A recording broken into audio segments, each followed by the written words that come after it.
Can you promise that the president will tell the truth tonight? Will he tell the truth? Yes, Jim, and can you promise that you will? I will. The whole truth absolutely. and nothing but the truth to help you, God? I'm not the Am one I who allowed has to the mention God to alternative facts you? problem like you do.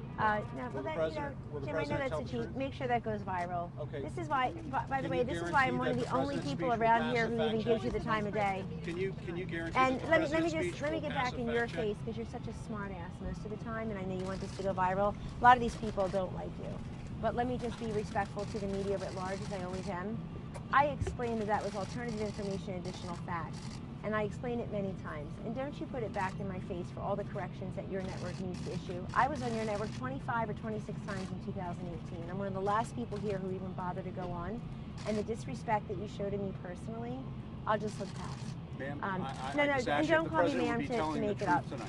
That's why, go ahead, please. Kellyanne Conway, that was from yesterday, and just your thoughts about that exchange.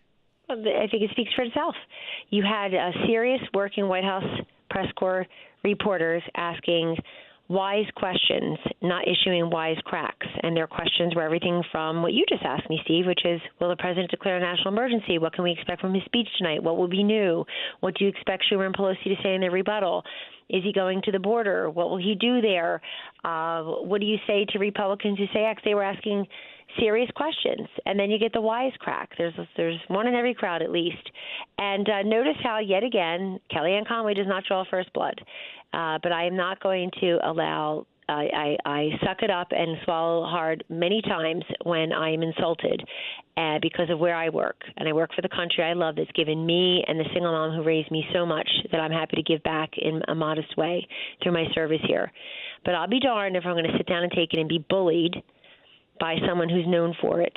And I think it all speaks for itself. And I've gotten I've gotten many comments from people you'd be surprised, including those who were in and around the area at the time. But, I said over 2 years ago, Steve, when President Trump won, after I managed the winning part of the campaign, I said, look, the press and the White House are going to share joint custody of this nation for the next 4 to 8 years.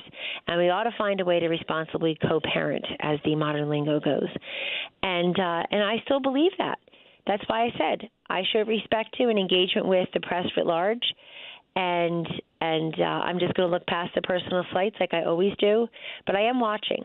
And I do see what people write, and my children do hear what they say.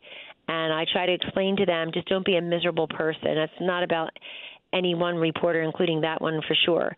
But be the bigger person. Don't be a miserable one. Work hard. And I think there's a time and a place for different things. I was just holding forth giving some sobering statistics about the drugs pouring over our southern border, because I work on that issue every single day here at the White House. The 73% increase in the fentanyl coming over, which is 50 times the potency of heroin and 100 times the potency of morphine. It's an instant killer. We lost 72,000 Americans last year to drug overdoses. The heroin is pouring over the southern border. 300 Americans die every week from it, according to CDC's preliminary 2017 numbers. We have 90% of the heroin coming over the southern border. These are serious topics we're talking about.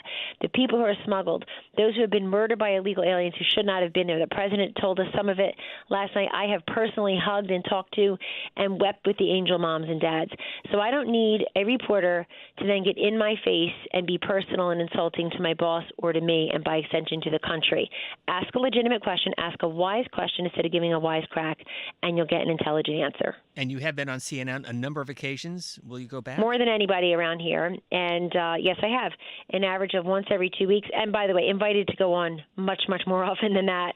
I know there are some out there trying to silence me and silence us because they know we're effective. But that's not going to happen. Again, I believe in a free and open press, but I also believe in showing respect for the office of the president, for its current occupant, whoever that is at any given time.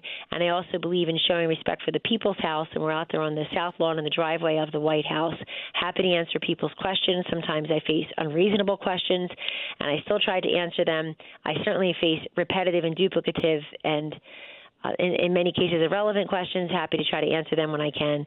And I just, I'm just not going to be bullied and insulted, and it's that simple. So if somebody tries it again, I never draw first blood. I'm very nice. Let the record reflect that I've been nicer to people than they are to me during our tenure here at the White House.